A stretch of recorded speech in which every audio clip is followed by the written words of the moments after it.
Janine Zora bat Lydie Sarah. Janine Zora bat Lydie Sarah. Bezrat Hashem, Tihye Nishmata Tzroa Betzroa Chaim, Betor Kol Avlei Tzion, Amen V'Amen. Amen.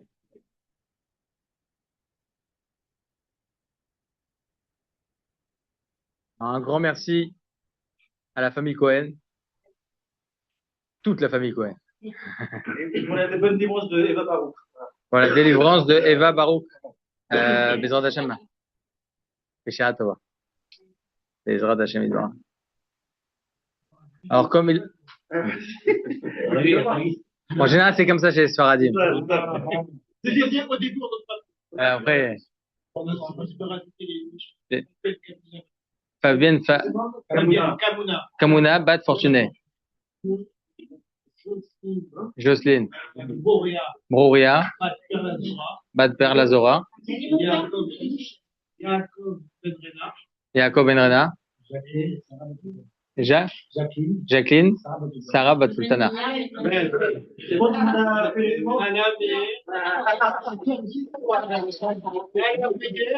Et tout le cimetière de Pantin.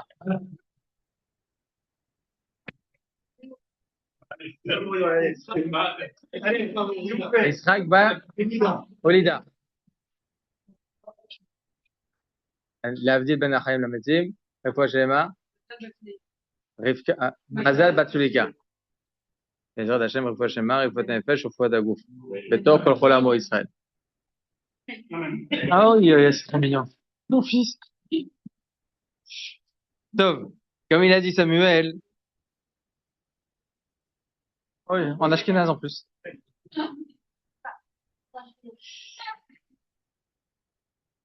L'étude de la halakha, c'est pas toujours une matière que les gens aiment écouter, aiment venir à une conférence d'halakha. C'est pas, on aime bien écouter les choses qui touchent le cœur, etc. De toute évidence, Emouna, le bitachon. Donc, pour certaines personnes, ça peut être peut-être une première. Mais j'aimerais, avec l'aide d'Akadosh Baruch Hu, qu'on comprenne que l'étude de la halakha, il n'y a pas plus grande importance que cela. Notre cours, de toute évidence, ça va pas être halakha après une halakha après une halakha, c'est de comprendre la racine, comprendre le yesod, comme on dit en hébreu, d'une halakha, et pour en arriver ensuite à une compréhension beaucoup plus claire et beaucoup plus dépoussiérée, si Dieu veut.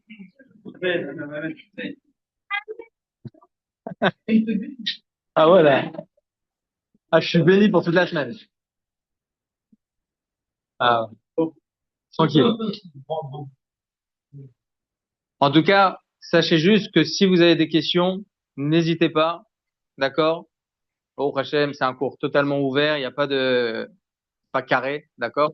Et évidemment, après, n'importe quel sujet, vous pouvez poser n'importe quelle question dans toutes les matières d'halakha, si Dieu veut.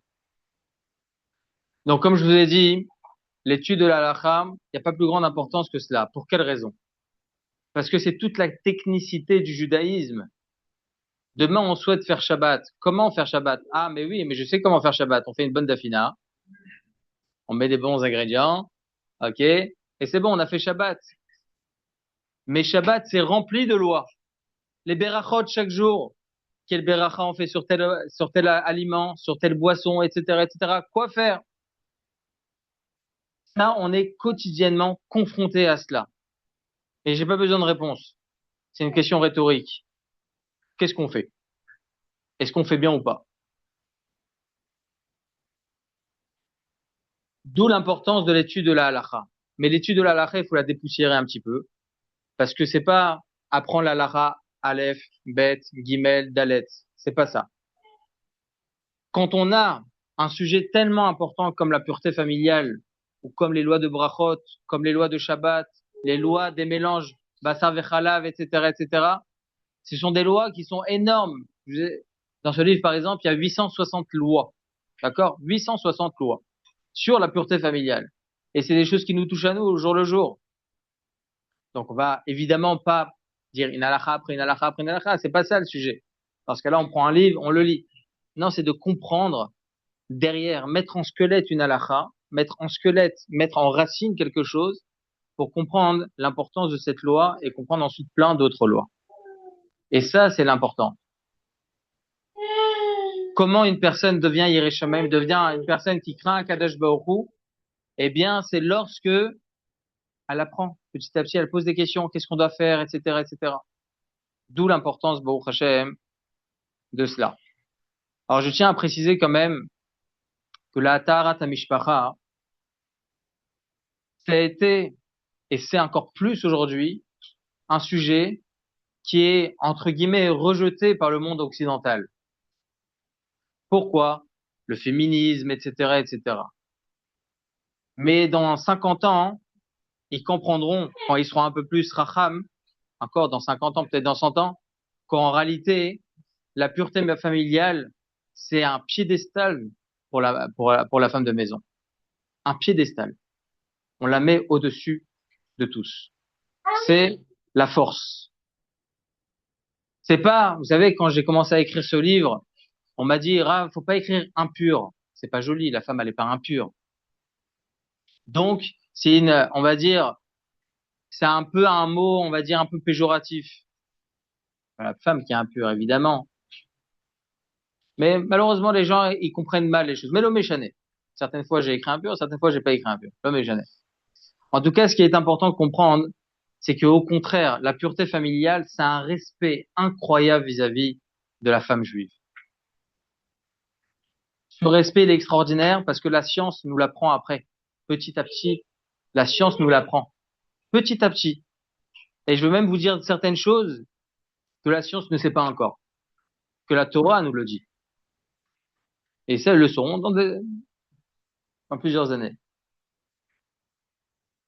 Il y a écrit comme ça, hein, un machal, une parabole. Un jour, c'est un homme milliardaire, diamantaire, qui demande à des ouvriers d'aller creuser sur un patelin de terre très, très, très localisé comme ça. Il leur dit, regardez, creusez à cet endroit plusieurs dizaines de mètres. J'ai besoin que vous creusez là-bas. Donc eux, ils ont face à eux donc un diamantaire. Ils se disent, bon, il doit y avoir là-bas un beau diamant. Et ils creusent jour et nuit, ils sont érincés. Jusqu'à qu'à un certain moment, le diamantaire, il est face à cet énorme trou. Il leur dit, arrêtez, c'est bon. Il prend une pierre terreuse, dégoûtante, et il la regarde comme ça et dit, merci, vous avez fait le travail. Je vous remercie infiniment. Allez chez mon secrétaire, il va vous payer grassement. Eux, ils sont hallucinés. Il dit quoi? C'est un diamantaire, il prend une pierre terreuse, dégueulasse. Ils sont presque, ils ricanent même, se disent, c'est pour ça qu'on a travaillé jour et nuit. Ils partent, ils prennent leur argent. Et il avait raison, il les a payés grassement. En réalité, ils n'ont pas vu après. Il a dépoussiéré, lavé cette pierre, jusqu'à qu'ils ont retrouvé là-bas un magnifique diamant. Notre vision, malheureusement, elle est obstruée. Notre vision, elle est obstruée. On a une mauvaise appréciation de ce genre de loi. On voit ça comme quelque chose de terreux, comme quelque chose de pas propre, etc. Mais on ne sait pas que derrière cela, c'est un magnifique diamant. C'est à 100%, mais c'est réel, c'est un piédestal pour la femme juive. La Torah nous apprend, il y a écrit comme ça dans le verset, il y a écrit dans le verset la chose suivante. Et mishpatai ta'asu ve'et rukotai tishmeru lalechet ba'em ani Hashem Elokechem. Hashem nous demande de suivre ses préceptes. Et vous garderez les préceptes. Asher ya'aseh otam ha'adam v'chai ba'em ani Hashem. Si vous respectez mes préceptes, vous vivrez. C'est-à-dire quoi vous vivrez? Hachem, il va pas nous tuer si on les respecte pas, Chaz v'Shalom. On va vivre une vraie vie. Pas quand notre esprit il est obstrué par un monde occidental. Pas du tout ça. Quand Baruch Hashem, on suit la Torah, on vit vraiment. Et juste après, il y a la loi sur la femme. Ve'elisha benidat tumata lo tikrav legalot ervata. En aucun cas, tu devras te rapprocher de la femme juive qui est nida. Et ensuite, il y a écrit Ushmartem et mishmarti levilti asot mechukot atoevot ashana asu lefnechem velo titameu baem ani Hashem elokachem. Respecter à 100% ces lois.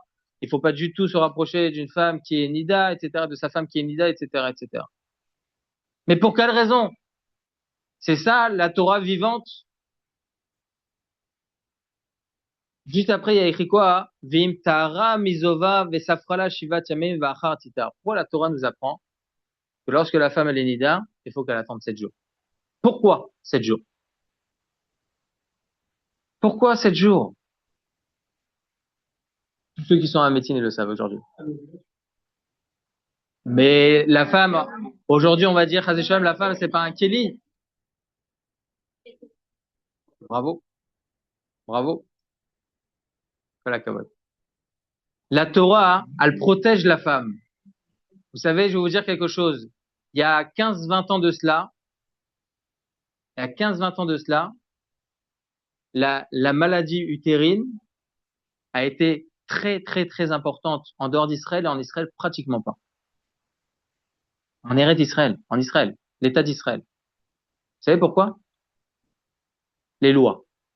Malheureusement, aujourd'hui, avec le monde occidental, les femmes avant, elles se protégeaient énormément vis-à-vis de la famille, etc. Donc, il fallait faire très attention. Malheureusement, aujourd'hui, c'est différent.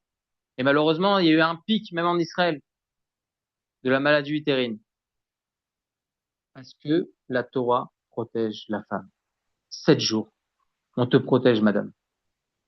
Le mari doit te respecter. Doit respecter ton corps. Faut savoir que même les psychologues aujourd'hui, ils disent que même au niveau social, au niveau physionomique évidemment, mais aussi au niveau psychologique, la femme, des fois, elle a des pics. C'est hormonal, c'est normal. Respecte-la. Je vais vous dire quelque chose. Comment on respecte sa femme? C'est pas qu'avec des relations sexuelles. C'est pas que ça, le respect de la femme. Chas v'shalom. C'est pas que ça. Lorsqu'on est avec sa femme, je veux pas faire des problèmes de Shambait, moi. Hein.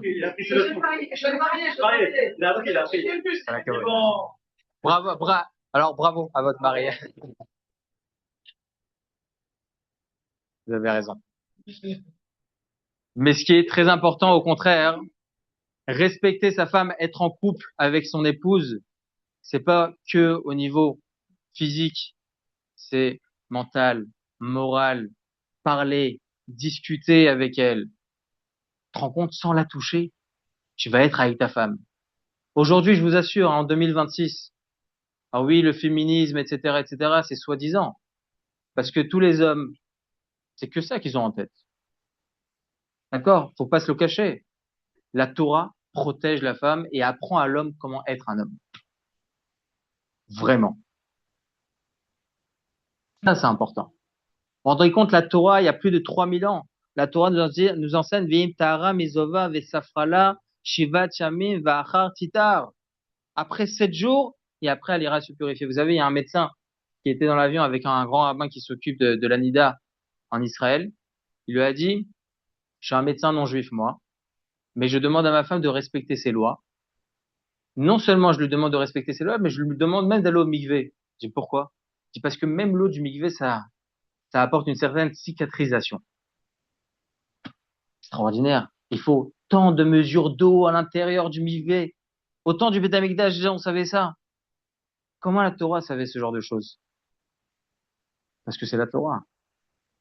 Parce que la source de notre nature vient d'Hachem.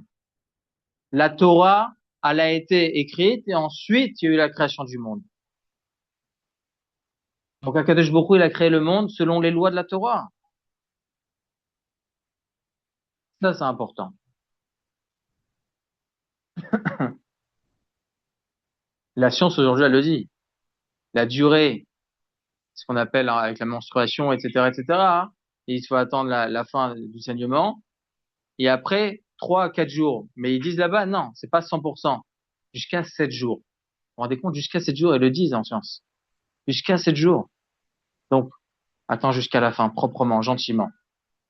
La halakha nous enseigne que lorsqu'une femme, elle voit qu'une seule tâche, elle n'attend pas 4 jours avant.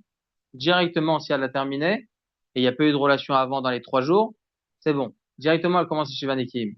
Pourquoi? Parce que c'est pas ça, ses règles. Il n'y a pas de construction. Direct. Vous vous rendez compte, la Torah le sait, ça?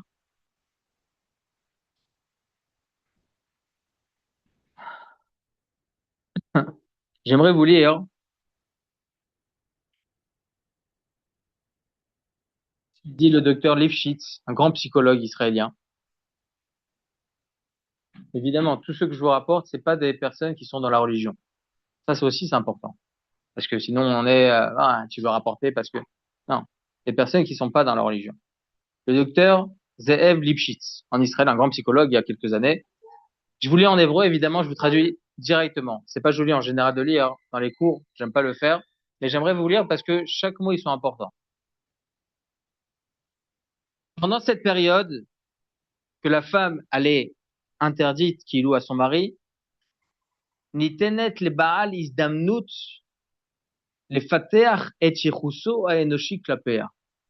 À ce moment-là, ça apporte à l'homme une ouverture de pouvoir faire montrer la vraie humanité. La vraie humanité vis-à-vis d'elle. Les lots, talot, betrafim, maïtrim, et pas par rapport à des pulsions physiques, parce qu'il peut y avoir aucune pulsion, qu'on le veuille ou non. Ou l'omed, l'irot et tishto ki adam. Il apprend à voir sa femme comme un être humain, et pas comme un ustensile. La sim lève les rikshotea, de voir avec son cœur ses émotions. Qu'est-ce qu'elle ressent? Qu'est-ce que tu attends? Comment s'est passé ton travail? Velevate et avato elea bedarke chiba miluliot ou mechuvat ezra. Et lui faire montrer son amour juste avec des mots. Juste avec des mots. Tu la touches pas, tu l'embrasses pas, tu l'enlaces pas, juste avec des mots. Vous savez, on le voit. Lorsqu'un mari, par exemple, il part pour une certaine durée, il est plus avec sa femme, il ressent plus d'amour, il ressent plus d'attirance, j'espère. Sinon, c'est un vrai problème. C'est vrai que c'est un vrai gros problème. Mais c'est normal. Et quand il la revoit ensuite, vous savez ce que la Gemara nous enseigne? Elle pose la question à Gemara, pourquoi la Torah a interdit Tachles? Ok, physionomique, etc., extraordinaire. Mais pourquoi?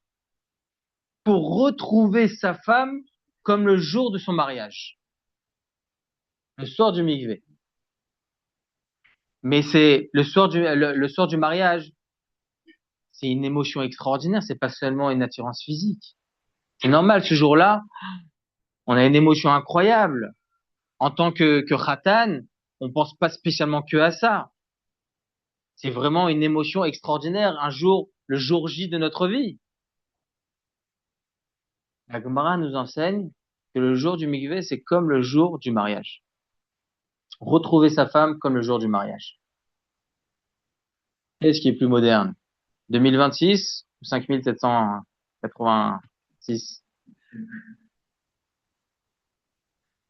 Le plus grand féminisme, c'est dans la Torah. Le plus grand et vrai féminisme, c'est dans la Torah.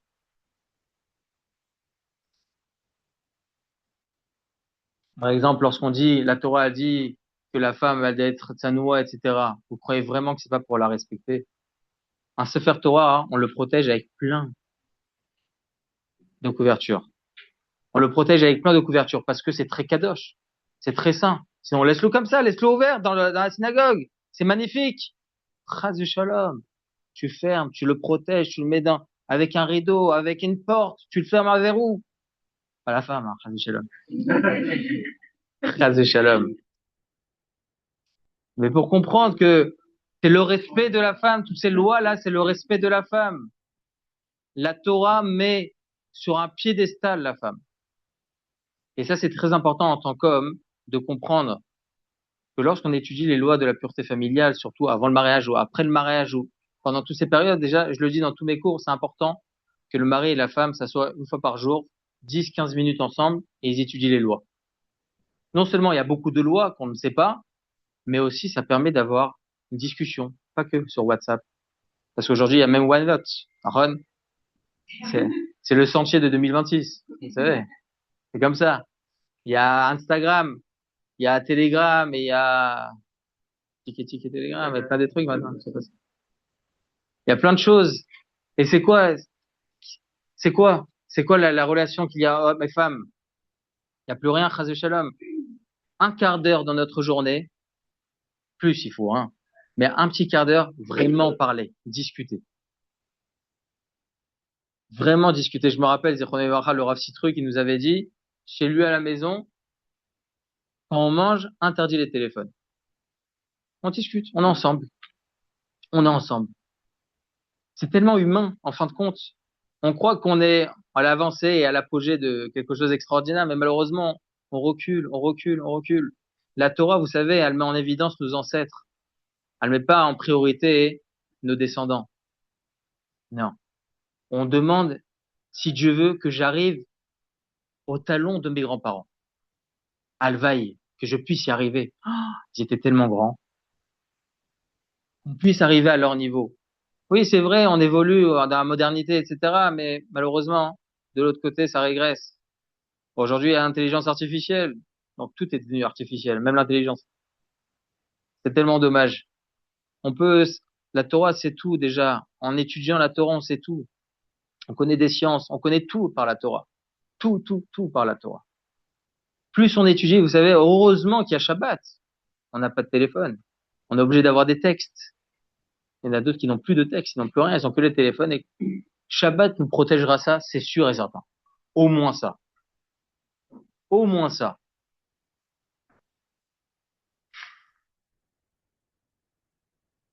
J'aimerais vous rapporter quelque chose qui a fait évidemment les grands titres en France. C'est aussi quelque chose de très important parce que dans les lois de la pureté familiale, qu'on le veuille ou non, il y a aussi est-ce que la femme a le droit de prendre des contraceptions, etc., etc. Alors, je veux pas parler de ce sujet d'Afka, d'accord? C'est vraiment chacun. Après, Bezrat Hashem, il demandera comment faire au niveau de la halakha, etc., selon son cas de figure. Donc, c'est totalement, totalement, hein. Vas-y, c'est arrêté, Amienne. Amienne, elle s'est arrêtée. Sam, parce que c'est d'accord. Ah, très bien. Les deux, je savais pas. Donc, ce que je veux vous dire, c'est important. Parce que, en France, il y a eu un verdict par rapport à un certain humoriste en France qui avait fait un accident et il a fait un accident et il y a une femme qui était enceinte et qui a perdu son bébé. Palmade. J'aimerais vous dire quelque chose de très important sur ce verdict parce que je l'ai décortiqué. J'ai décortiqué. J'étais obligé de le décortiquer parce qu'il y avait un truc qui me sortait par les narines. En général, je suis pas du tout dans ça, hein. Et quand j'ai entendu ça, je me suis dit, c'est pas possible. C'est pas possible de faire une chose pareille. Il n'a pas été considéré comme étant tueur d'un bébé.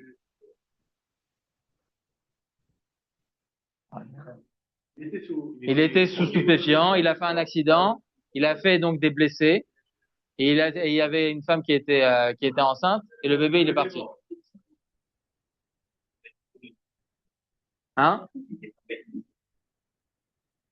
Ouais. Et depuis qu'il était sur la drogue, il a été un peu J'ai tout décortiqué. Ah ouais. J'ai tout décortiqué. Comment? 7 mois. 7 mois. Alors écoutez bien. Alors regardez ce que dit la Torah déjà. Avant que j'en arrive à ces bêtises, je veux dire ce que dit la Torah. Il y a une histoire dans le traité Sanhedrin 91b.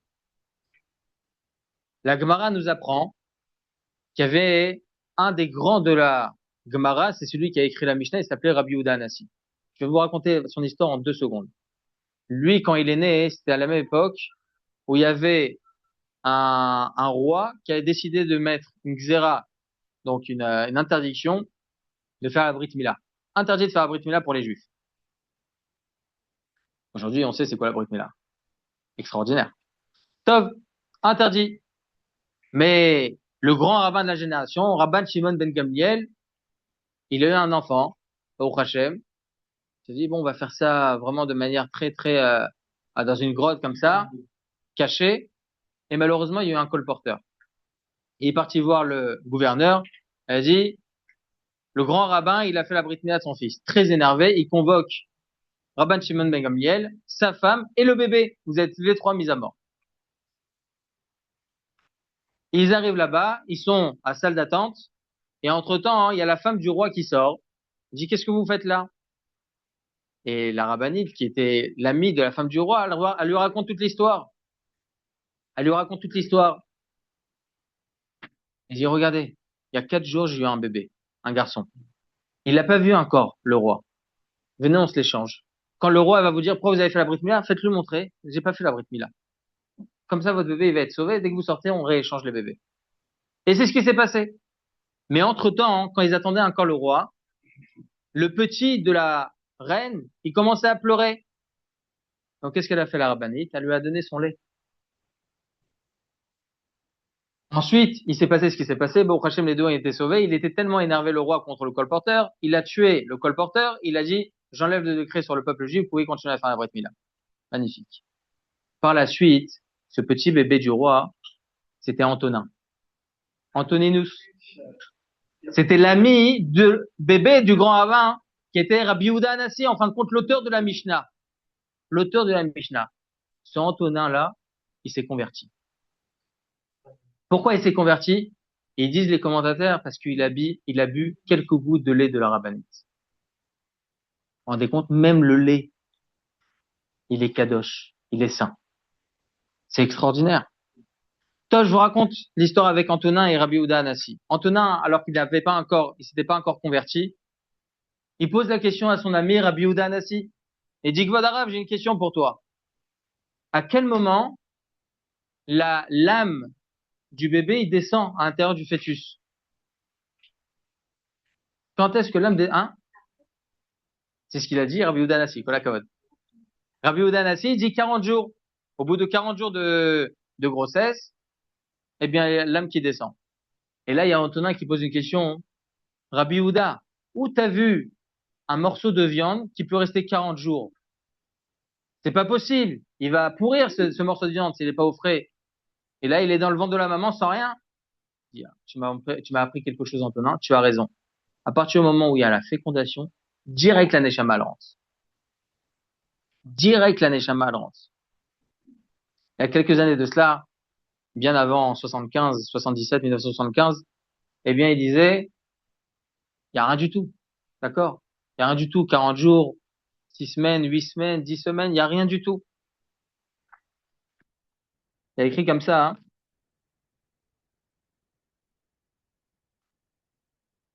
Ils disent comme ça, les scientifiques. 40 jours de grossesse, le tube neural est formé, le cerveau primitif, et quelques neurones commencent à émettre. Donc ça existe, il y a déjà quelque chose. Mais la Gemara nous apprend, dans le traité Sanhedrin, que tout commence à la fécondation, même avant 40 jours. Ça aussi, dans quelques années, ils le sauront. Exactement, électrique. Quelque chose d'électrique qui arrive. C'est vrai. Mais avant même, la Neshama, elle rentre à l'intérieur. De dire qu'un bébé n'est pas considéré comme un bébé, comme un être à part entière dans le ventre de la maman, c'est fou. Je vais vous dire ce qui est écrit dans le traité Nida, chapitre 3, Mishnah 7. C'est une Mishnah. La Mishnah nous apprend une femme qui fait une fausse couche, c'est considéré comme une femme qui vient d'accoucher. À partir de quand? 40 jours de grossesse. 40 jours de grossesse. La Mishnah, il y a 2000 ans. Et la science le sait il y a quelques années. 40 jours de grossesse. Une autre Gemara, dans le traité Yebamot 69a. Non, une autre Mishnah, d'abord avant. Une Mishnah dans le traité Yoma, chapitre 8, Mishnah 5. Le jour de Kippour, s'il y a une femme qui commence à sentir quelque chose, il y a écrit dans la Gemara et elle devient livide. Elle a envie de manger. Le jour de Kippour, une femme qui est enceinte. On lui chuchote à l'oreille. Écoutez bien, ce que dit la Gemara. Amar Léo zélo le chushula de yoma de kipureu. La Gemara nous apprend que Rébi, le même Rébi, Rabbi Udanassi, il a dit, allez lui chuchoter à l'oreille et dites-lui que c'est Kippour. Ils sont partis lui chuchoter à l'oreille. Beterem itzra bebetan yaditer nafak mine Rabbi Yochanan aye ubarad da'acha. Écoutez bien. Ils sont partis lui chuchoter à l'oreille et Baruch Hashem, ça lui allait, Baruch Hashem, ça allait mieux, elle a pu continuer Kippour. D'elle est sorti Rabbi Yochanan. Incroyable. La Gemara continue, une autre histoire. Rabbi Hanina, ils sont partis lui demander, il y a une femme qui commence à devenir livide, elle est pas bien du tout, elle va tomber dans les pommes, elle est enceinte, qu'est-ce qu'on fait? Elle dit la même chose, allez lui chuchoter à l'oreille. Ils sont partis lui chuchoter à l'oreille, ça a rien changé. De elle est sortie une personne pas trop bien. Qu'est-ce que ça nous apprend la Gemara? Lui chuchoter à l'oreille, j'ai essayé de décortiquer ça. Ça veut dire quoi chuchoter à l'oreille? Il y a écrit là combien de jours de grossesse? Il y a rien écrit. Rien écrit. Le bébé il entend? La femme elle entend? De quoi on parle? Il y a rien. Il n'y a pas de système auditif encore chez le bébé. Il y a rien du tout. Que à partir un peu plus avancé. 10, 12, 15 semaines à la rigueur. Un peu plus loin. Elle dit rien, la Gemara. Eh bien, sachez quelque chose. Pourquoi la Gemara nous apprend que de elle est sortie un tel, etc., etc. Parce que le bébé, depuis le début, fécondation, il a déjà ses propriétés personnelles. Il dépend de plus personne. Akadosh Baruch Hu lui dit exactement comment tu vas être. Fort, puissant, faible. Il dit tout déjà. Et il dit aussi si tu vas être tzaddik ou racha. Mais tout dépendra de lui. Il a son libre arbitre. Comme il y a écrit dans la Gemara que si un enfant est né sur Mars, d'accord, eh bien il est rouge. On sait maintenant aujourd'hui que la Terre, Mars il est rouge. La Gemara le dit déjà. Mais bon, le méchanet. On le sait déjà depuis 2000 ans. On savait que la Terre était ronde depuis 3000 ans, Birlal. Alexander Mogdon, le gouverneur non juif, hein, il est monté sur un aigle, comme ça c'est écrit, mais après dans les Mefarshim c'est écrit non, c'était une montgolfière. Il y a 3000 ans ça existait les montgolfières. Ça a été oublié par la suite. C'est des choses qu'on savait et qui a été oublié, on croit qu'on est plus moderne. Walou. Tov, il est monté, il a vu que la Terre elle était ronde il y a 3000 ans déjà. Mais bon, ça c'est encore autre chose. Donc, si un enfant est né sur Mars, pas sur, d'accord, ils mettent des milliards pour savoir s'il y a des extraterrestres, tout ça, le Zohar il dit qu'il n'y a rien du tout. C'est dommage pour les milliards. L'être humain, c'est l'être le plus important de ce monde. Il n'y a rien d'autre. Ça n'existe pas extraterrestre. Par contre, intraterrestre, ça existe. Je vous le dis. Mais bon, ça c'est encore autre chose. Tov.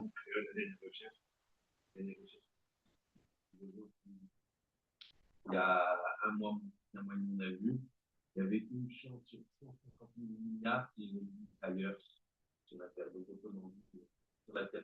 Sur la Terre et intérieur de la Terre. Donc, l'univers, oui. Il y a écrit dans la Gemara qu'un jour, il y a un Tana, un des grands au temps de la Gemara, qui a vu un homme un peu bizarre. Il dit d'où tu viens? Je viens de l'intérieur de la Terre. Donc ça existe, ça existe. D'accord. Hein? Oui, les genoux. Ouais, bon, on va pas faire peur, il est tard là. Mais sachez juste une chose, pour être tranquille, tout est pour l'homme. Tout est pour l'être humain. Il n'y a rien dans ce monde qui n'est pas pour l'être humain. L'être humain. Tout est bon pour l'homme. C'est l'être humain, en fait. À 100%. On l'enterre comment? Non, ça c'est autre chose. Non, mais ça veut dire, Non. On le considère comme un mort, qui est, avec son corps, quelqu'un qui est mort, il sera enterré. Il y a rien. Non, il y a rien. Il y a rien. On considère uniquement à partir du moment où il sort mamache de ce monde. Non, il y a rien. Non, il y a rien. Il y a rien du tout. Rien du tout. Ça c'est non, ça c'est encore un autre côté halachique qui est encore différent. Ça c'est encore un autre côté halachique. Tov. En tout cas, tout ça pour vous dire que quoi? Lorsqu'on chuchote à l'oreille de la maman, le bébé, on va savoir comment il va devenir. Si maintenant, il accepte, Baruch Hashem, tout va bien, mais en réalité, c'est un être à part entière. Il est raccordé à sa maman, oui, mais c'est un être, à 100%. Plus personne le gère. Akadosh Baruch Hu a décidé pour lui. Vous vous rendez compte? Depuis la fécondation. Après, évidemment, il a son propre libre arbitre. Il pourra devenir, je vous ai dit avec Mars, écrit comme ça dans la Gemara, ou bien il deviendra, entre guillemets, tueur, ou bien il deviendra Moël. Et les deux côtés. Il aime le sang, mais du bon côté. Au Hachem, il y a toujours les deux côtés. Lorsque, lorsque Rivka, elle était enceinte, elle passait devant une maison d'idolâtres, le bébé il bougeait. Elle passait devant une maison de Beth Midrash, le bébé il bougeait. Elle n'a pas compris. Pourquoi elle n'a pas compris? Parce qu'elle savait que s'il bougeait, c'est pas pour rien. Il a ses propriétés. Depuis tout le temps, on le sait, ça. Aujourd'hui, qu'est-ce qu'on dit? Non, l'IVG. Chas de shalom. Chas de shalom, dans certains cas.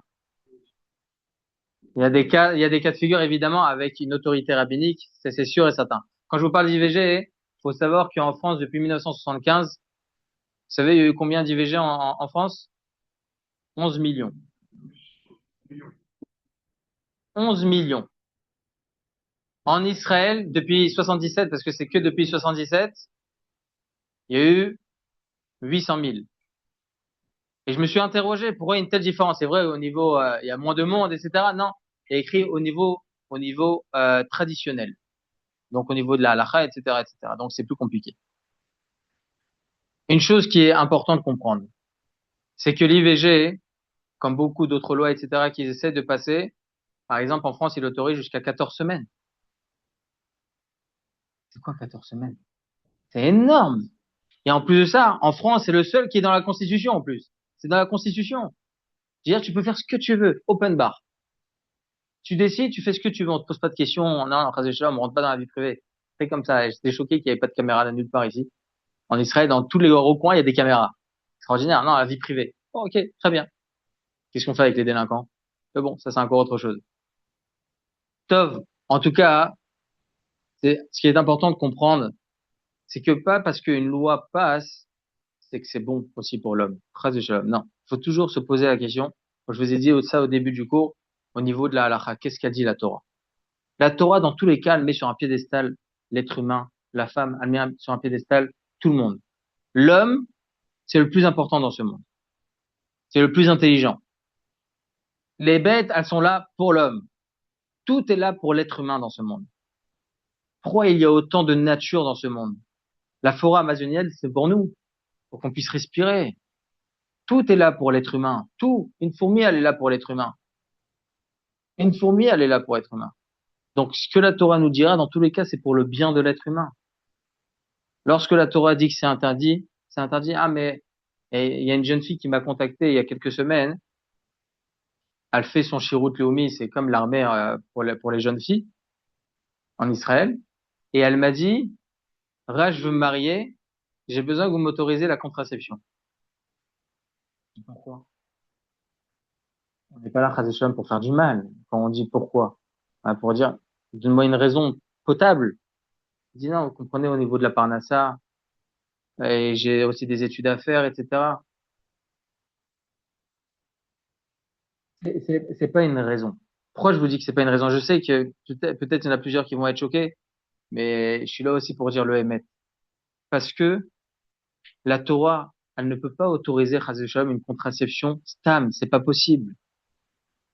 Il y a des lois derrière. Faut savoir, il y a combien de millions de spermatozoïdes, par exemple. Pour quelle raison? Faut savoir que aujourd'hui, la science commence à le savoir, mais il a tout écrit dans la Gemara. Les 250 millions de spermatozoïdes qui sortent, chacun est important pour le seul qui va rentrer à l'intérieur de la maman. Chacun, il a son rôle. Chacun. Ils le sauront, ça aussi, dans quelques années. Chacun, il a son rôle. C'est extraordinaire comment la Torah elle est magnifique. Alors, qu'est-ce qu'on veut faire? Contraception, etc. Ah, mais c'est pas encore rentré. Ça va, on va pas tuer personne. Le Zohar, il nous enseigne que même sortir du spermatozoïde, c'est très très grave. Le Shulchan Aruch dit Chas v'shalom, c'est un grand issour. C'est comme si qu'on tuait, ça aussi. Ça s'appelle Zera Levatala. C'est tellement compliqué. Mais on veut protéger parce que Akadosh Baruch Hu, il donne des choses à l'homme et à la femme pour la vie dans ce monde. Uniquement pour la vie. Pour la vie. Alors, il y a des femmes qui vont dire, et c'est à juste titre, ah, je suis pas une poule pondeuse. Ron, mais c'est normal. Chas v'shalom, jamais on dit ça. Jamais on dit ça. Mais une chose est sûre. Une chose est sûre et certaine. Et il y a des gens qui attendent pendant des années à avoir des enfants. Des années et des années. Pourquoi? Et au bout de 10 ans, ils ont un enfant. Pourquoi? Qu'est-ce qui se passe? Ils ont fait les examens, lui, il va bien, elle va bien. Qu'est-ce qui se passe? Hachem, il a décidé. Donc, si Hachem, il décide que c'est pas le moment, c'est pas le moment. T'en fais pas. Il voit ce qui est bien pour toi.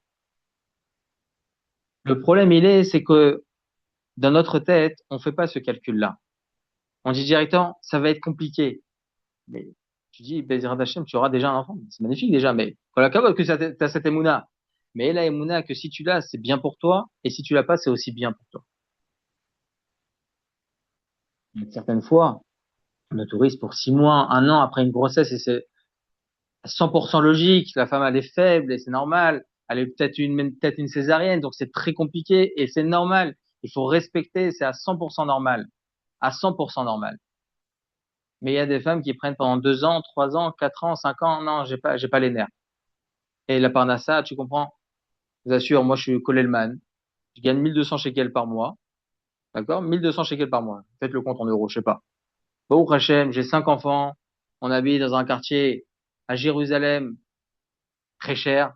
D'accord? D'où ça vient? Bah, les enfants. La bracha des enfants. C'est comme ça. Pourquoi essayer de se poser la question? Akadosh Baruch Hu, il décide depuis Rosh Hashanah jusqu'à Rosh Hashanah combien je vais gagner. Tu essaies de faire quoi?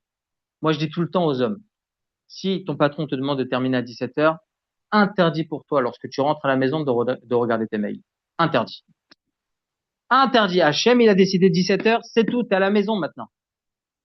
C'est terminé. Tu dois avoir un mail, vous savez, Bibi Netanyahu, il a même pas de smartphone. Netanyahu, le plus gros cherché, mondialement connu, ah, j'en fous, je laisse gérer, laissez-moi tranquille. Il a même pas de Facebook, il n'a pas d'Instagram. C'est marrant parce que j'ai fait une soirée avec le roi rabbin d'Israël pour le livre. Et il y a une jeune fille qui est venue me voir, elle dit, ah, t'as le numéro du grand rabbin d'Israël? Je dis, oui. Et c'est quoi son statut? Je dis, non, c'est pas trop le délire, hein. Je sais pas comment t'expliquer ça, mais c'est pas trop, c'est pas, je- Il est marié. faut aussi le préciser, je sais pas.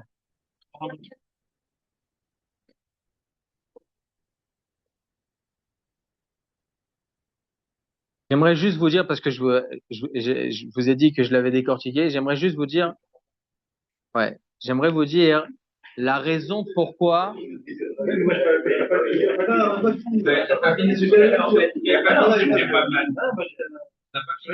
Non, non, mais t'as raison.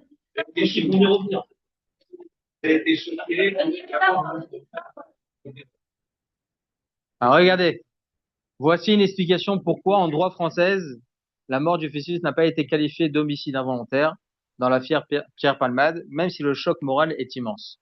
Écoutez bien la raison principale, s'il vous plaît. La cohérence avec le droit de l'IVG. La cohérence, bah, mais oui, mais en fin de compte, parce que si on le considère comme aussi homicide, ah bah alors l'IVG c'est pas bon. Ah non, mais l'IVG c'est bon, alors non. Mais l'IVG c'est volontaire. Mais l'IVG c'est volontaire. En plus. Bien sûr c'est non. Non, le terme homicide. Ah mais à 100%. Mais bon, tu te rends compte la cohérence avec le. Alors regardez. Non, non, non, c'est pas par rapport à ça. Et écoutez, je vous lis les 5 phrases. Je vous lis les 5 phrases. Les 5 phrases qui sont rapportées. Le droit français a fait le choix, depuis 1975, on le sait, de ne pas reconnaître au fœtus une personnalité juridique pénale, afin d'éviter toute contradiction avec le régime légal de l'IVG. Reconnaître un homicide involontaire sur un fœtus poserait un problème juridique majeur. Comment punir pénalement la mort involontairement d'un fœtus alors que la loi autorise dans certaines conditions l'interruption volontaire de grossesse?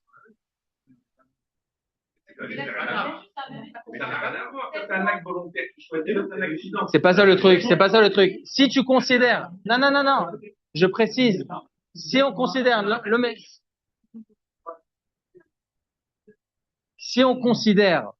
si on considère cela comme étant un homicide, c'est qu'on considère l'être comme un être. Mais ils veulent pas le considérer comme un être tant qu'il n'est pas sorti du bébé, tant qu'il n'est pas sorti du ventre. C'est ça le problème. Homicide, pas homicide. C'est tout. C'est pas, pour eux, c'est pas un être.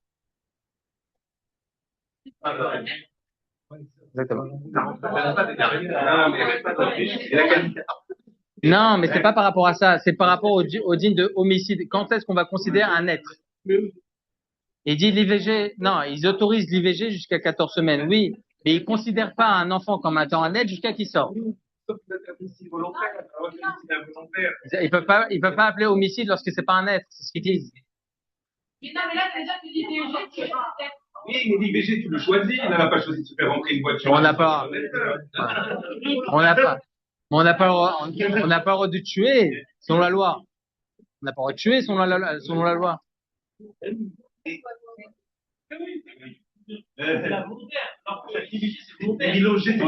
À plus forte raison. Elle n'a pas rentré dans une voiture à 200 km. C'est pas ça, il dit que si on reconnaît n'importe quel bébé à n'importe quel âge, qu'un bébé qui est dans le ventre de sa mère, quel que soit l'âge, alors l'IVG ne tient plus, puisqu'on commet des homicides en tant qu'IVG. C'est ça. Ça tiendrait plus. C'est-à-dire que Exactement. bébé dans le ventre, quel que soit l'âge, c'est un être. Exactement. Donc, si on reconnaît un terme de l'IVG. Exactement. Exactement. Avec eux-mêmes qu'avec eux-mêmes. C'est dégueulasse. La maman, elle est pas là.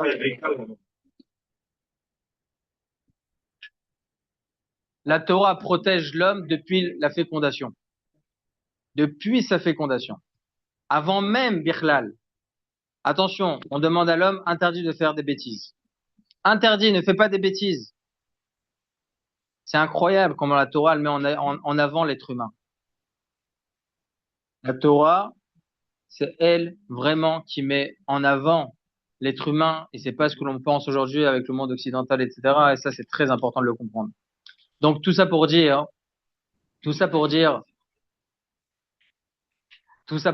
que la pureté familiale, mais la pureté familiale, c'est pas moi le juge, hein. Moi, je l'aurais éclaté. L'Europe, elle est hors jeu de nos, les meurtres, La plus crédibilité. Une patiente moins indienne, l'Europe, elle est honteuse dans tout point. Une indienne, de Bombay, patiente. Dans les cas elle est morte d'Europe.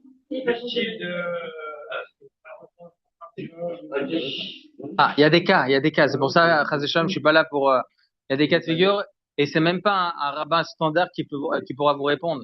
C'est que vraiment une personne qui est vraiment très, très, très haut placée en rabbinat qui peut répondre à ce genre de choses. Moi, à titre personnel, il y a une jeune fille qui m'a contacté il y a à peu près 4-5 ans. Elle était en pleurs. Je lui dis, pourquoi tu pleures? Elle me dit, parce que j'ai fait une bêtise avec un arabe. J'ai fait une bêtise avec un arabe. C'est sûr, c'est avec un arabe, etc., etc. Elle me dit, maintenant, j'ai très, très honte vis-à-vis de ma famille et j'ai envie de faire teshuva, etc. Au moment où elle m'appelle, j'étais chez le grand rabbin d'Israël. J'ai tout de suite posé la question au Rav. Il me regarde le Rav. Il me dit combien de semaines? 14 semaines. C'était la limite. Il m'a dit, Malasot. Il est juif, l'enfant. Si elle veut le laisser après à quelqu'un, elle le laisse. Mais évidemment qu'elle va le garder. Elle Malasot. On va autoriser. Chas de Shalom. Tuer comme ça. C'est un juif. C'est un juif. Tout le judaïsme, il vient de la maman. De la maman. Pas du père. quand ils ont voulu faire passer des lois, etc. en Israël. C'est pas du père, c'est de la maman, que de la maman. En amont. En amont. Après quoi? Ouais, après les mois, parce qu'en amont, c'était le papa, c'est pour éviter les examinations chez les juifs qui m'ont Ah, oui. Uniquement pour ça. Oui, oui, oui. Oui, oui, j'ai compris. J'ai compris. Hein? La filiation des accords des accords que, est-ce qu'il y a eu des viols que avec l'excellotite qui doit se là? Non? Ah oui? Ça m'intéresse. Après, il n'y a plus d'affiliation entre La filiation, c'est après chaque fois qu'il parle de père. Comme il y a eu des viols pendant la l'excellotite, en moins de 1200, ils ont décrété par la mère à cause. Qui a décrété? Et les rabbiniques de l'époque, pendant les viols des Grecs, c'est le 6 pendant les Grecs. Après, on en discute. Ah, ça m'intéresse. Ah, ça m'intéresse. Je savais pas.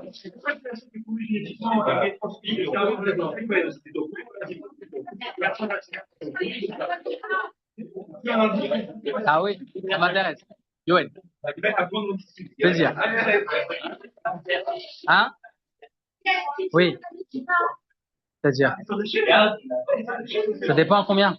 On le garde. On le garde. Bien sûr. Vous savez ce qu'il m'a dit le grand rabbin d'Israël? Vous savez ce qu'il m'a dit le grand rabbin d'Israël? C'est exactement ce qu'elle m'a dit, cette jeune fille. Elle m'a dit, mais c'est trop compliqué, etc. Mais il fallait réfléchir avant, avec tout le respect.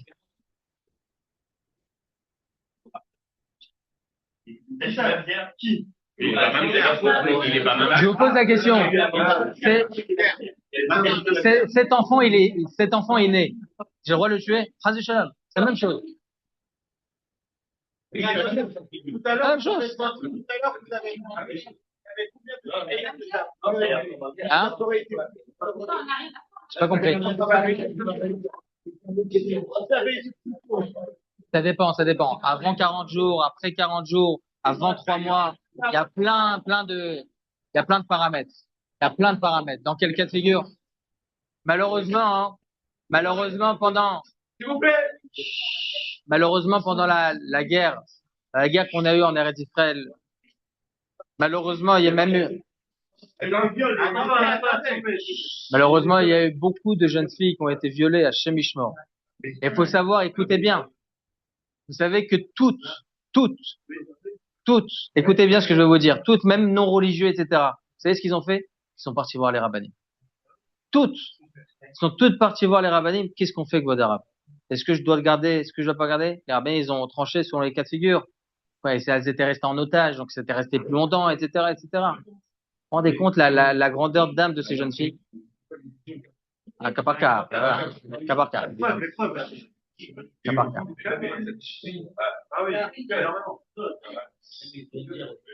Sachez juste qu'on n'a qu'une partie d'histoire. Nous, au Hachem, je fais mes examens de Dayanut, etc. Il y avait le grand rabbin d'Israël, Ashkenaz, qui est venu nous poser certaines questions. Il nous a raconté des trucs, c'est inimaginable. Tout ce qu'ils ont eu au niveau du rabbinat, à savoir est-ce que c'est vraiment lui. Et bon, Hachem, aujourd'hui, ils ont trouvé le dernier corps. Hachem, extraordinaire. Aujourd'hui. Allez. Attends que je reparte une seconde. J'attends. Bon, c'est Elal, ça va. Ouais, non.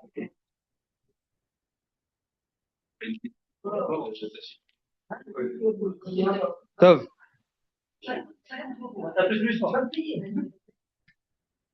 Tov. En tout cas, tout ça pour dire quoi, hein? Tout ça, il y a des petites allusions à chaque fois que je rapportais des sujets, des petites allusions, des choses auxquelles il faut faire très attention. Comment se comporter aussi avec son épouse, comment l'épouse doit se comporter aussi avec sa femme, avec son mari. En 2026, il y a des limites. Ah, c'est libéral. Là, c'est libéral. Je ferme. Soi-disant moderne. Mais il est vraiment moderne, lui, hein. Bon, faut pas que je dise les contraires à chaque fois. Je me fais avoir. Comment l'épouse doit se comporter avec son mari. Voilà. Et comment le mari, attention.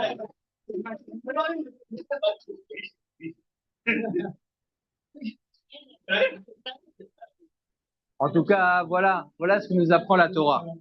Lorsqu'on étudie la halakha, lorsqu'on étudie Baruch Hashem la Torah de cette façon, on apprend que la Torah c'est Vachai Bahem Velo Sheyamut Bahem. La Torah nous enseigne dans le même verset de Nida, nous apprend que si tu apprends la Torah, tu vas vivre, vraiment vivre, parce que tu sais que tout ce que la Torah te dit, c'est pour ton bien. Tout ce qui peut arriver dans ce monde, c'est pour notre bien. Toutes les petites épreuves qu'on peut avoir, c'est pour notre bien. Chacun, il a de ses petites épreuves, etc. De là où il est, c'est pour son bien, Baruch Hashem. Et on voit combien c'est extraordinaire la vie. À titre personnel, mon premier petit garçon, il est né prématurément, 26 semaines. Il faisait 720 grammes. 720 grammes. Baruch Hashem, aujourd'hui, il a 14 ans. D'accord? Il est beau. T'es fier, hein? Il a des boutons de partout. Hein. Ma femme, elle supporte plus. Ouais, putain, non. Pourquoi je vous dis ça? Écoutez bien. Non, je sais. Pourquoi je vous dis ça? Vous savez ce qu'ils disaient les médecins quand on était là-bas, service prématuré? Ils disaient, attention, la maman, il faut qu'elle soit là depuis 8 heures du matin jusqu'à 11 heures du soir. La maman, pas le papa. Pourquoi? Parce qu'il pourra grandir pas grâce à nous, grâce à vous. Que vous soyez à côté. Vous vous rendez compte comment Hachem il fait les choses? Le rapport maman-enfant. Combien Akadosh Baruch Hu il met la force chez la maman de pouvoir donner toute cette force au bébé? Pourquoi la femme elle est exemptée de plein de mitzvot? Parce qu'elle a un rôle particulier dans le couple, dans le monde birlal. On l'exemple de plein de mitzvot. Le monde il est là pour qu'on puisse faire les mitzvot. Et pourtant la Torah l'exemple de plein de choses. Pourquoi? Parce qu'elle a un rôle fondamental ici. Ah c'est pas, elle doit rester à la maison. C'est pas ça. C'est pas ça. Elle a un rôle fondamental. Pas Chas v'Shalom, la femme elle est mise de côté. Au contraire, elle a un rôle fondamental. La Gemara nous apprend que la femme elle a une réflexion surdimensionnée que n'a pas l'homme. Je vous donne un cas de figure. Nous, quand on voit un cafard, bon. Et la femme, elle saute sur le canapé. Pourquoi? Parce qu'elle réfléchit où il était. D'où il vient. Réflexion surdimensionnée. D'accord? Voilà. Je veux pas te prendre le champagne ici. La même chose. Encore pire. Et où il va aller aussi. Donc en tout cas, tout ça pour dire, évidemment, c'est ironique, mais tout ça c'est pour dire que la femme elle a un rôle fondamental dans ce monde. Et lorsque Baruch Hashem, on la met sur un piédestal grâce à ces lois-là, il faut les respecter convenablement. J'aimerais vous le dire quelques halakhot très rapidement, vraiment très rapidement, sur la pureté familiale. Parmi les lois de la pureté familiale, il y a plein de sujets qui sont évidemment tous importants, mais particulièrement importants. Pendant la période de la femme alénida, il y a les lois de l'éloignement. Alors, ce que j'entends, la musique qui commence à se faire entendre dans l'oreille de tous les rabbins, Rav, il n'y a plus vraiment il n'y a pas un attachement qu'on lui donne de main à main, etc. C'est quoi le problème? Ça va. On peut donner de main à main à une autre femme. On ne devrait pas donner à notre femme pendant cette période. Encore une fois, c'est pas la même chose. Étant donné qu'on est proche de sa femme, il peut y avoir plus de rapprochement avec une autre femme. Baruch Hashem, on n'est pas proche. D'accord? Physiquement, on n'est pas proche. Chas de Shalom. Avec sa femme, on est proche. Donc, il peut y avoir un Yetzara un peu plus important. C'est pour ça que nos sages, ils ont mis des barrières. Ils ont mis des barrières. Attention. Même de main à main, tu ne peux pas donner. Pendant cette période-là. Et c'est sympathique des fois. On est dans la rue, tiens. Je peux pas. Qu'est-ce que je fais dans ce cas-là? Faut savoir une halakha qui est décrite aussi dans le livre. Dans le cas où elle peut avoir honte, elle l'avait oublié, on a le droit de lui prendre des mains. On ne peut pas lui faire honte, évidemment. Et à contrario, la même chose. Parce que c'est vrai que c'est un interdit. Mais là, c'est boucha, c'est honteux, etc. Donc, parmi les lois, il y a aussi dans ces lois-là de l'éloignement, est-ce qu'on a le droit de manger les restes de ce qu'elle a mangé? Est-ce qu'on a le droit de boire le reste de sa canette? C'est très intéressant des cas d'actualité. Si par exemple j'ai une canette, j'ai une canette, j'ai une paille. Est-ce que je peux juste retourner la paille pour qu'elle puisse boire, etc., etc. Alors Khalema, c'est oui, c'est permis. Je retourne la paille, c'est bon. Et c'est intéressant parce que lorsqu'on voit le raisonnement derrière, tout est clair. Tout est clair. Oui. Dans le cas, la femme se prend une écharpe dans le feu. Oui. Et que C'est très précis. Hein. C'est très précis. C'est très précis. On peut l'enlever avec une phrase à utiliser. Comment est-ce qu'on fait dans ce cas-là? Voir le livre, c'est écrit dedans. Je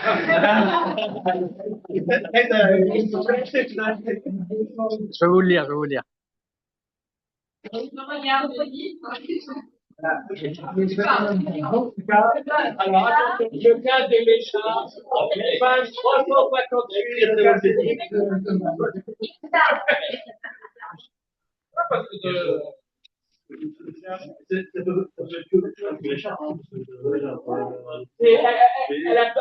besoin de voilà.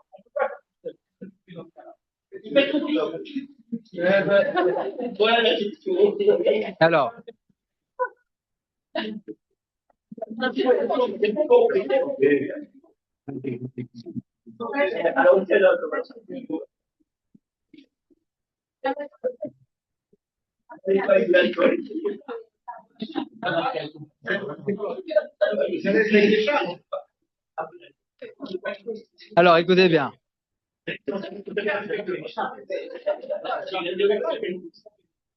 Ah, c'est un fou cravant ce qui est écrit là.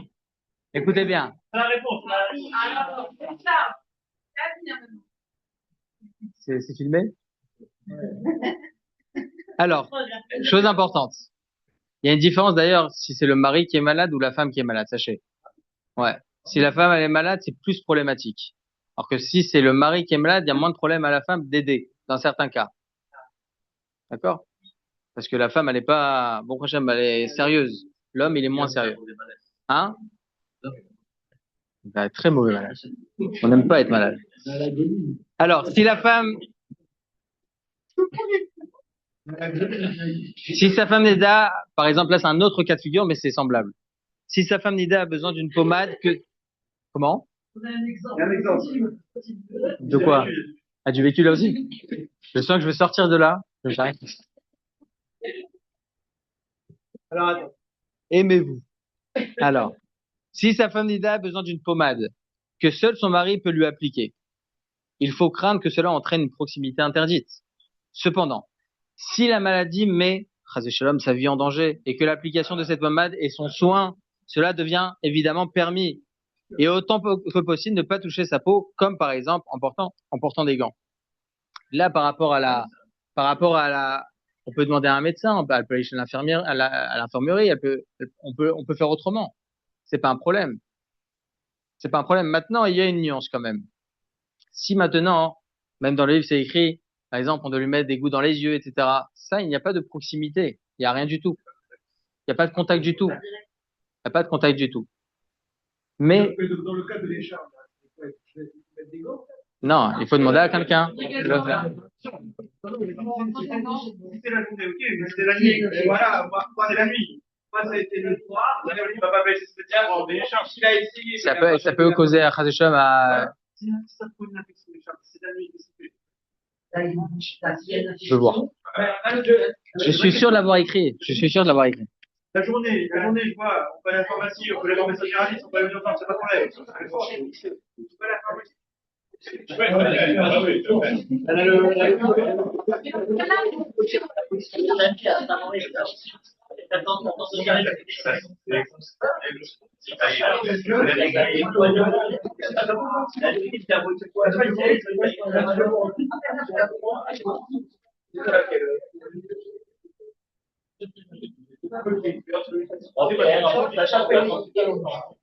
Ah, voilà. C'est écrit, voilà. C'est bon, je l'ai. C'est bon, je l'ai.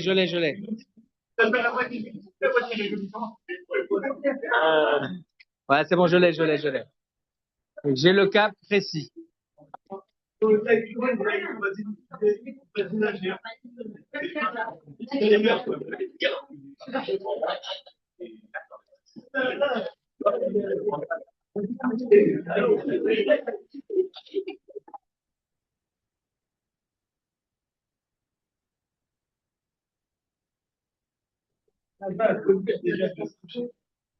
Ah, voilà, c'est écrit, voilà, c'est bon.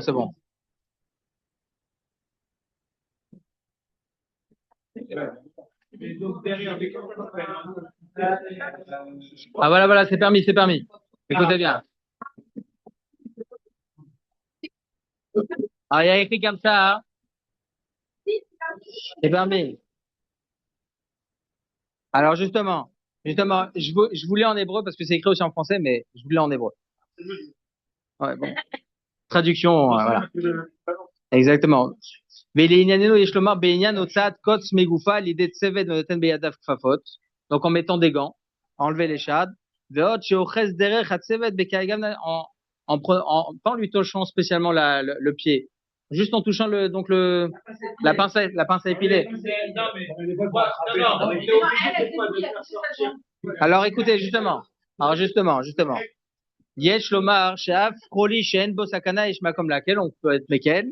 Ou beprat les da'atarema vekol she'ena yechola lotzio be'atzma. Donc elle peut pas le tirer elle-même. Elle peut pas elle-même. Veskuka le'ezrato d'aven egia al yede davar acher. Donc on a le droit de lui prendre le pied avec un gant par exemple. Bimkom tsar alo lavo lidesium. Il peut y avoir une infection si il peut pas être géré rapidement. Donc, En gros, il faut mettre pour faire l'interface. exactement. Encore une fois, c'est un cas de figure très précis. Chaque cas de figure, il doit être étudié, etc. C'est permis.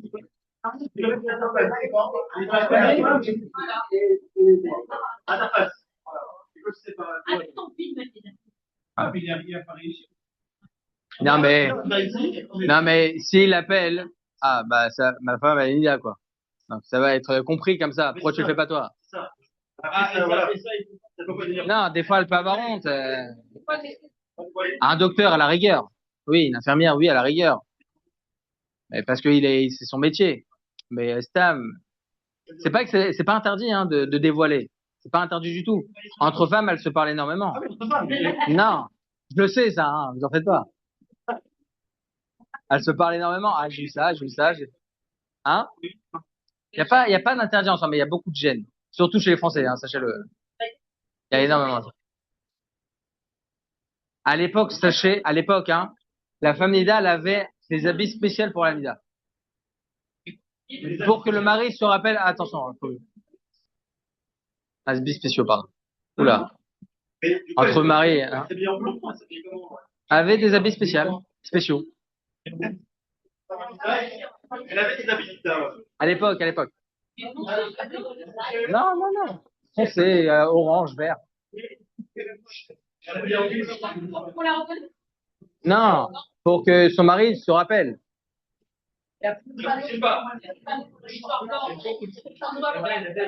Voilà. Voilà.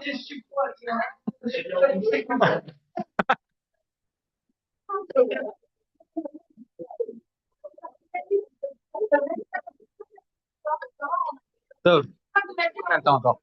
C'est combien de temps encore?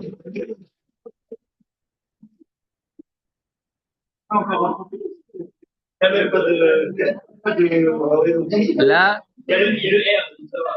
c'est le 7e cours. Un bon prochain, ça va. Ça va. Ça va. Il est 22h07. Ça va. Ça va. En tout cas, les lois de l'éloignement. Ok, très bien. Les lois de l'éloignement sont très importantes. Dans le livre, il y a 218 halachot juste sur ça. Juste sur les lois de l'éloignement. 218 halachot. C'est pas dur. Il faut pas prendre ça comme une épreuve, faut prendre ça comme un challenge. Hein? Non. Ah bah, parce que peut-être on vous a mal appris alors. Peut-être. Et c'est même pas peut-être, je suis sûr. Non. C'est pas un fascicule, les lois de Nida, c'est les apprendre doucement, gentiment, tranquillement. Ils sortaient avant des petits fascicules comme ça, tiens, on donnait à la Kala et ça y est, fais avec ça. Non, il faut pas être dur, au contraire. La Torah ne se modernise pas, s'actualise. Ça, c'est très important. Parce qu'aujourd'hui, on est tellement rempli de choses, etc., autour de nous, etc. Vous savez, même, ils vous apprennent, je sais pas si vous avez appris comme ça, combien de temps elle doit attendre la femme avant, combien de temps après. Alors, très souvent, on vous dit 5 et 7. Halakha, c'est 4 et 7. C'est 4 et 7, c'est pas 5 et 7. Non, mais, oui, mais le minag, il vient d'où? 6 et 7. J'étais hier avec Laura. J'étais hier avec le rabbin de Tunis, j'ai donné cours dans sa communauté. Et quand j'ai expliqué pourquoi aujourd'hui il faut faire 4 et 7, il m'a dit, Kola Kavod, Nachon. Je vais l'expliquer tout de suite. À 100%. Pour soi-même à 100%. Mais comment on doit dire aux autres comment faire après? Comment? Ah, je vais tout de suite expliquer. Je vais expliquer rapidement. Moi, je vous ai parlé au préalable. S'il vous plaît. Ça, c'est des moyens. Ça dépend. Si la femme, elle fait pas 4, elle a pas 4, elle a 7, elle a 8. Ah, évidemment. Évidemment. Le 7, il bouge pas. Le 7, il bouge pas. Mais maintenant,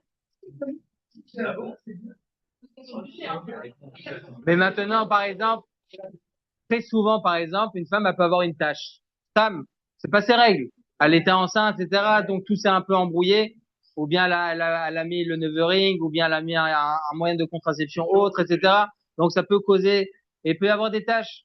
La tâche, est-ce qu'elle est permise, interdite, il faut demander à un rave. Chez les Français, en France, c'est très rare. Non, elle dit, je suis Nida. Pourquoi tu dis que t'es Nida? Va demander à un rave. Mais on peut pas statuer. Mais vous savez ce que très souvent on me dit, mais ça se fait pas. Vous savez, j'habite dans un quartier très orthodoxe. Les femmes, elles attendent comme ça devant le bedi.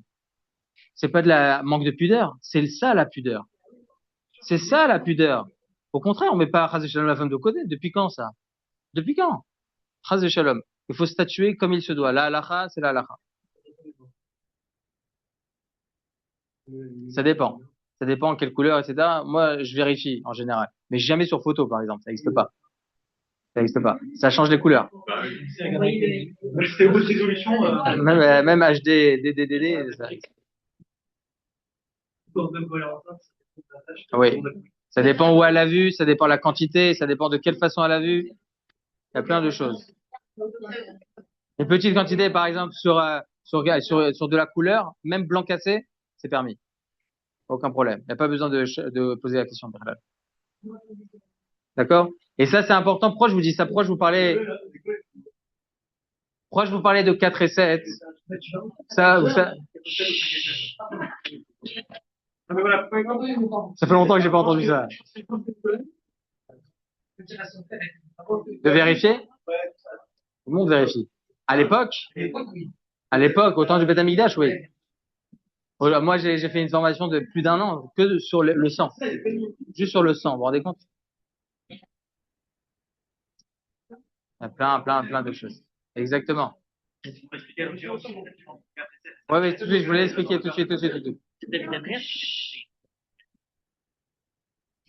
Comment? Oui, entre autres, oui. Oui, exactement. Je dis, c'est infini. Donc, je vous explique rapidement ce principe parce que je vois qu'il y a des petites interrogations. Je vous explique rapidement ce principe. Lorsqu'on a reçu la Torah, lorsqu'on devait recevoir la Torah, eh bien, Akadosh Baruch Hu, il a dit, et vous, Nechonim, les Shoshet Hayamim, soyez prêts pour les 3 jours. De quoi on parle? Séparez-vous de vos femmes 3 jours avant. Pourquoi? Parce que ce jour-là de Matan Torah, le jour où on reçoit la Torah, il faut que même les femmes, elles soient totalement propres. Propres de quoi? Propres de relations sexuelles. Il n'y a rien du tout. Donc, combien de temps ça reste à l'intérieur de la femme? 3 jours. Pourquoi on attend 4 et 7, 3, 4? Pour justement aussi les spermatozoïdes et aussi le sang. C'est les deux. Il faut que ça soit totalement propre. Donc, à la base, c'est 3 jours. On rallonge un petit peu parce qu'il faut que ça soit 24 heures fois 3, donc c'est un peu plus. Sauf le méchant, 4 jours complets. Donc, c'est 4 jours. Après, il y a une coutume d'attendre 5 jours complets. Chez les Tunisiens, ils avaient l'habitude même 6, 7 jours complets, plus encore 7. Les coutumes, c'est les coutumes, je dis rien.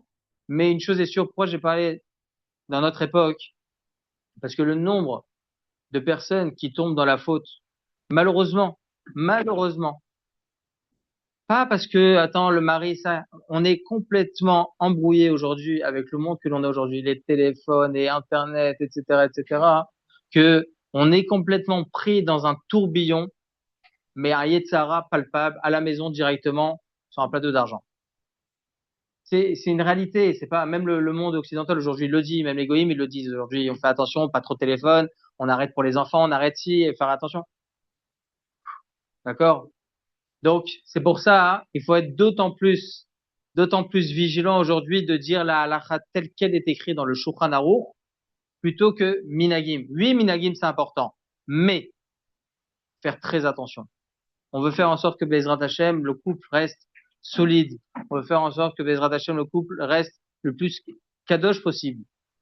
Lorsqu'on se marie sous une choupa, c'est pas stam. Il y a la kedusha qui est présente, la sainteté, elle est là, Kadosh Baruch Hu, il est avec nous. La conception d'un enfant, c'est fait par trois. Il y a écrit comme ça dans la Gemara traité Kedushin 31. Elle dit pas trois, par la maman, le papa et Kadosh Baruch Hu lui-même. À ce moment-là, vous savez, il y a même des lois pour la relation elle-même. Ah, quoi, on nous contraint. Déjà, au contraire. Il y a aucun problème, il y a zéro contrainte. Ce moment-là, c'est un moment très, très kadosh. Vous vous rendez compte qu'à ce moment-là, Kadosh Baruch Hu, il fait descendre l'âme. Si c'est le moment, Kadosh Baruch Hu, il fait descendre l'âme. Est-ce qu'on a conscience de ça, Birlan? L'âme descend dans ce monde. C'est-à-dire, on rapproche le Mashiach. Comme c'est écrit dans le Zohar, le Mashiach, il viendra lorsqu'on aura fait descendre toutes les âmes. Donc, hop, imaginez-vous, vous êtes le dernier. La dernière âme. Mashiach, il arrive. Eh, c'est moi, les gars. Extraordinaire. Donc, si on apprend bien les choses convenablement avec un esprit léger, avec un esprit convenable, avec une vision claire, on est bon. Donc, parmi les lois de Nidar, il y a évidemment les lois de l'éloignement. Bon, Hachem, c'est bien développé dans le livre. Il y a aussi les lois de Khatitsa. J'aimerais vous donner quelque chose qui est très important aussi. Maquillage permanent, les fossiles, le lac gel, la pose d'ongles. D'accord? Je connais, hein. Je suis au top. Je suis au top du top. Ouais, de temps en temps. 2026, hein. Je vais vous donner rapidement une halakha, l'expliquer et comprendre pourquoi il n'y a pas de issour en soi, de khatitsa. Le traité Nida vient nous apprendre quand est-ce que c'est considéré comme khatitsa. C'est quoi khatitsa? C'est quelque chose, une séparation qu'il y a sur le corps, alors que la femme a écrit comme ça, et kol besaro tavo bamaim. Il faut que tout son corps soit totalement, directement immergé dans l'eau du mikvé. D'accord? C'est un moment très, très solennel, vraiment spirituel, incroyable. Vraiment, la femme, elle a l'honneur d'avoir cette mise-là que les Kohanim, ils avaient au temps du Beth Amikdash. La femme, elle l'a encore aujourd'hui. C'est incroyable. Tov. Et il faut que tout son corps, donc, soit complètement immergé dans l'eau. S'il y a quelque chose qui peut séparer, c'est un problème. Il faut que ça soit nickel. Mais la Gemara vient nous apprendre que la Torah considère une séparation lorsque tout son corps, il est caché par quelque chose. Ça, c'est la Torah. Caché par quelque chose, en plus de ça, elle a envie de l'enlever, elle n'est pas intéressée que ça reste sur elle. Donc ça, c'est un problème. Chachamim, ils sont venus, ils ont rajouté encore deux choses, deux problématiques.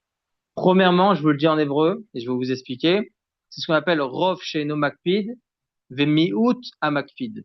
Ça veut dire quoi? Lorsque, par exemple, elle a un maillot sur elle.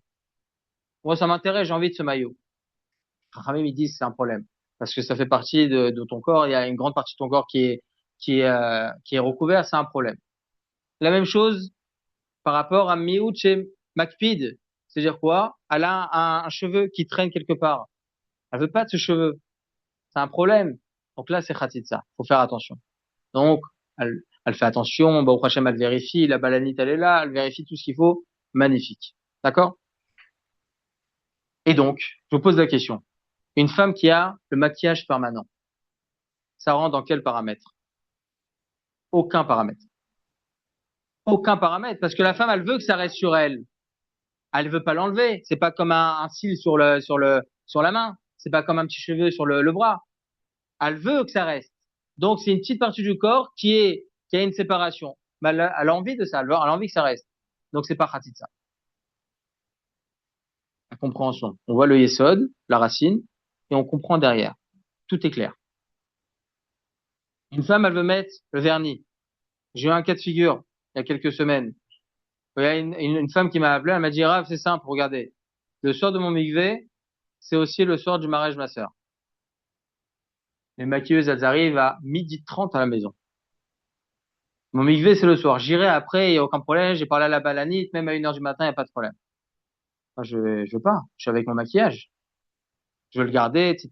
Je suis avec mon maquillage, avec mon vernis plutôt. Le maquillage, ça peut s'enlever à la rigueur. Je suis avec mon vernis. Je veux pas l'enlever. Elle a le droit. Il n'y a pas de problème. Pourquoi? Parce que là aussi, c'est considéré comme quelque chose qui est minime sur le corps et au contraire, elle le veut. Par contre, une nuance très importante. Il y a une différence entre les autres maquillages, par exemple du waterproof, je connais ça aussi. D'accord? C'est du maquillage qui s'enlève pas avec l'eau. Quand elle pleure, etc., etc., le mariage, sa sœur, la maman, etc. Non. Elle pleure, ça part pas.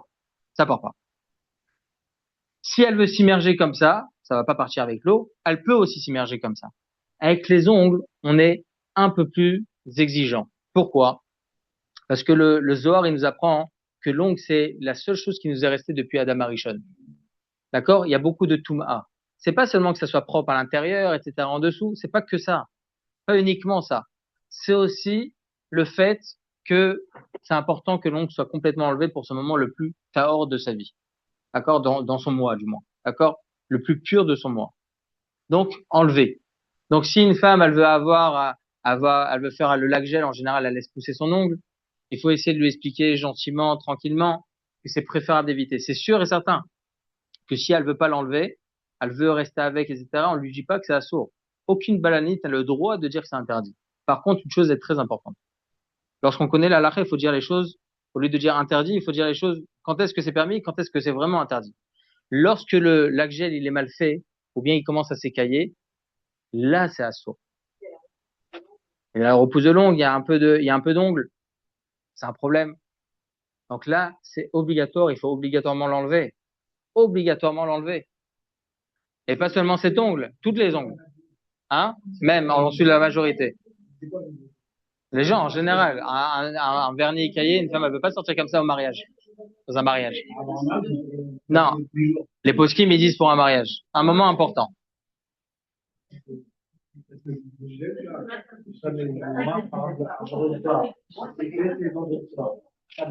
Hein? Ah, justement.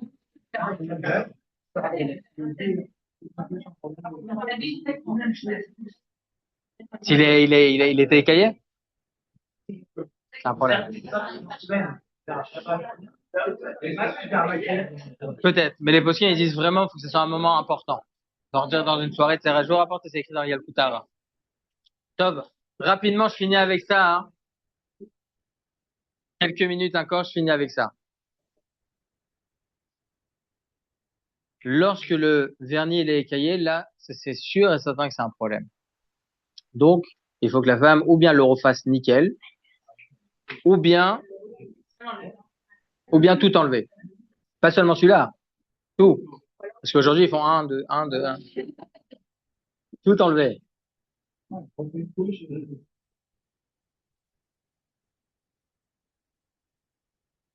Et une autre halakha aussi intéressante, si ça tombe un vendredi soir. Alors déjà, il faut savoir que vendredi soir, je sais pas comment elles font les balaniotes aujourd'hui ici, mais hein? Non, on décale pas. Alors, il faut toujours leur dire, écoutez bien ce que dit le Rav Ovadia Yosef, il dit, il faut pas que ça soit à la sortie des étoiles le Shabbat. Il faut que ça soit après le coucher du soleil. Pourquoi? On n'a pas le droit de se tremper dans une eau chaude pendant Shabbat. Les Ashkenazim, non, ils disent non, que le soir, que le soir. Nous, les Sfaradim, c'est un problème. Alors, si une malasot, ils n'ont pas autorisé, etc., évidemment qu'elle va le soir, elle repousse pas. Ça, c'est sûr et certain. Maintenant, elle arrive au mikvé, imaginez-vous, elle arrive vendredi soir au mikvé, et elle se rend compte que son vernis, il est écaillé. On n'a pas le droit d'effacer Shabbat. Comment elle fait? Il dit le Rav Ovadia Yosef, dans Chazon Ovadia, volume 5, dans une petite annotation là-bas, il dit, c'est interdit d'effacer Shabbat, donc c'est un problème. Il y a un grand Rav Ashkenaz, qui s'appelle le Rav Rubin, en Israël, il l'autorise. Il dit, ça s'appelle pas effacer sur une coloration. C'est interdit d'effacer sur une écriture, pas sur une coloration. Sauf Marloquet, le Rav Ovadia Yosef, il interdit. Mais son fils, le Rav Yisraël Yosef, il dit que pour la Tvila, c'est tellement un moment très important et c'est une grande misva qu'elle aille ce jour-là, etc. Elle a le droit avec de l'acétone d'enlever, mais sans le coton. Parce que le coton, il les sort. Il l'absorbe et il les sort. D'accord? Donc, elle a le droit d'enlever, mais attention, elle enlève tout, hein. D'accord? Pas seulement un. Elle doit toutes les enlever.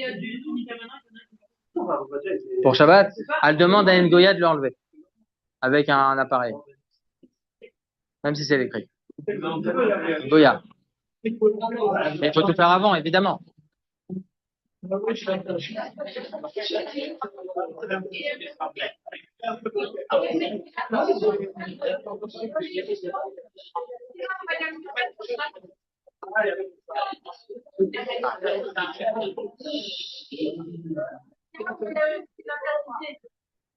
Il a...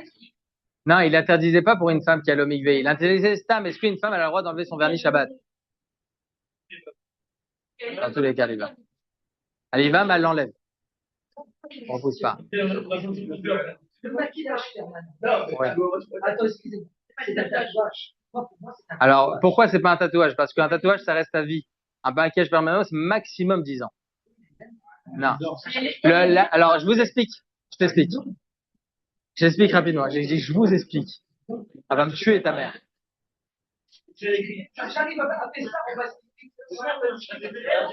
Alors, je t'explique la différence.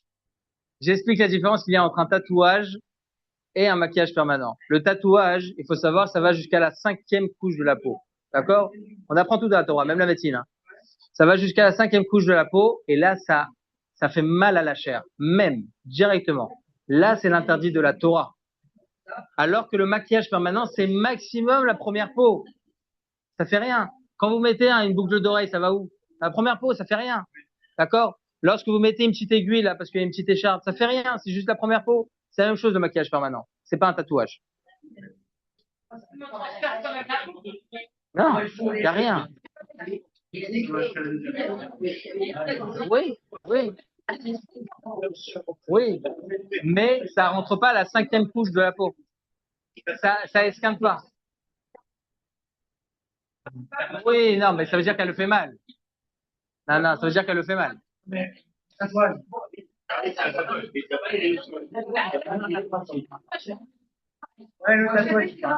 ça reste à vie alors. Ah, si ça reste à vie, c'est un tour.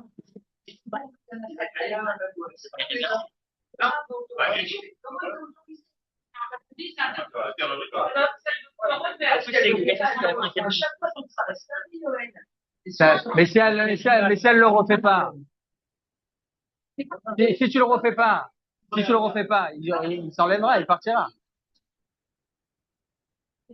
Bon, en tout cas, voilà, je vous laisse quelques minutes pour poser des questions. Quelques minutes de réponse, de questions, pardon, de réponse.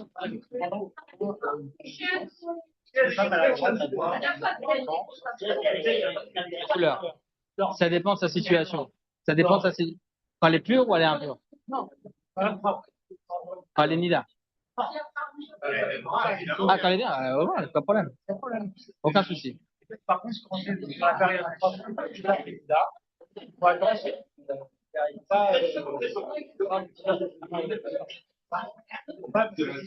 Sous-vêtements de couleur, non, exactement. Pendant les Shiva Nekim, pas de sous-vêtements de couleur. Sauf qu'elle a tendance à avoir des taches, alors on lui dit de mettre des sous-vêtements de couleur. Ah, si on sait. Les jours quand elle est Nida ou bien quand elle est pendant les Shiva Nekim? C'est 7 jours. Pas de problème. Ah non, il n'y a pas besoin non plus. Il n'y a pas besoin non plus. Non, même pas. Aucun problème. J'ai pas compris. Oui, mais on n'est pas proche sur les tâches, on est proche avec l'abdika. Elle fait l'abdika le jour de la prisha, c'est. Normalement, s'il y a une tâche. Non? Les jours de prisha? Non, elle doit faire le matin et le soir. Oui, d'accord, Quoi qu'il. La tâche n'est pas importante à ce moment-là. Elle n'est pas importante si c'est sur un sous-vêtement de couleur. Si elle voit une tache, évidemment, on peut leur montrer. Et voilà. Oui? Oui. La femme, elle est contre à J4. Ouais, donc quand même attendre. Non, il n'y a pas à attendre. Non, 4 et 7. 4 et 7. 4 et 7. Pas de plus marmère que ça. Oui. Mais si maintenant elle a plus de sang à 3, 4 jours. Ça y est, directement, elle fait le jour même. Non, 4, minimum. Ouais. Exactement. 4 et 7. Pas plus.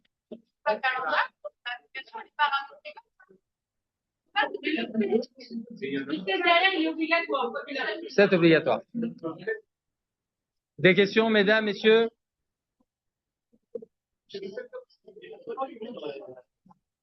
Oui. Ah, en privé. Je vous dis juste une petite chose parce que ça m'a été posé en rapide. En rapide. Faut savoir, encore une fois, je vous ai répété, je vous l'ai dit au préalable, que les 4 premiers jours avant les 7 jours de pureté, c'est par rapport aussi à la relation que le mari et la femme, ils ont pu avoir. Et donc, il faut qu'elle soit aussi propre au niveau des spermatozoïdes. D'accord? Mais si maintenant, il n'y a pas eu de relation au préalable, 3, 4 jours, 5 jours avant, il n'y a pas eu de relation. Et elle voit une tache ou bien elle a 1, 2 jours de règles, pas plus. Allez, ça va pourquoi? Dès le deuxième jour, elle peut faire son Efsek Tahara directement et passer directement au Shiva Nekim. Parce que ça dépend aussi du sperme. D'accord? C'est juste ça. Normalement, il n'y a pas que. Normalement, mais une femme, par exemple, après une grossesse, etc., tout est mes boules-balles. Voilà, c'est.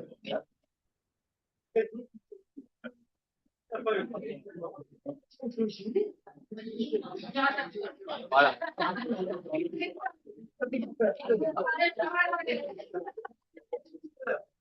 D'autres questions?